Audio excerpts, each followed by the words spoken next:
Hoje nós vamos mostrar o café da manhã.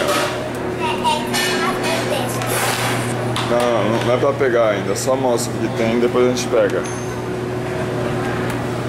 Aí pega a bandeja, aqui tem frutas, cereal, mais fruta. Aqui só tem fruta.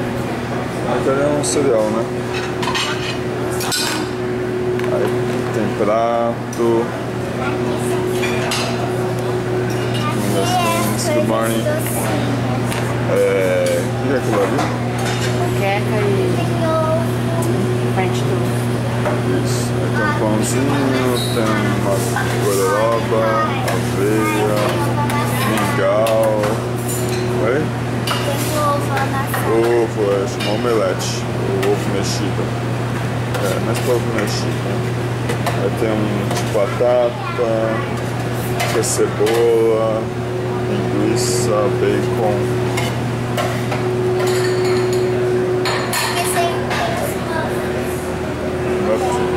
É um bolinho.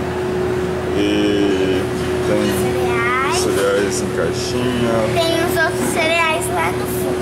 Quando a gente chegou tinha uma máquina aqui com 2 tipos de cereais, né? Cacá, deixa a sua irmã se servir. Aí tem mais gente com pão de forma. Agora eu vou pegar o meu. Não, vamos mostrar o suco.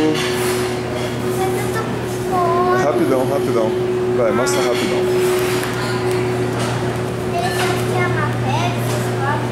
Pega o copo. Dá até pra pegar refrigerante, mas de manhã é meio estranho, né? Aqui tem umas coisinhas pra misturar no leite. Sobrou um suco ali. E aqui é esse tea. Então vamos se servir.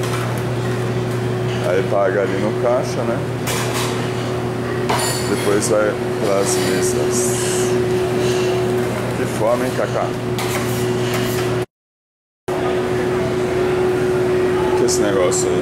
Isso aqui é massa de waffle, de blueberry. Por isso que ela tá escurinha.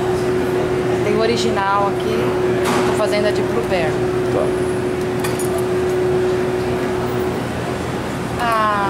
Tiraram a maquininha do Mickey. Tá lá na outra mesa, do outro pessoal. Vou fazer o normal. Mas aqui tinha uma maquininha do Mickey. Do Mickey.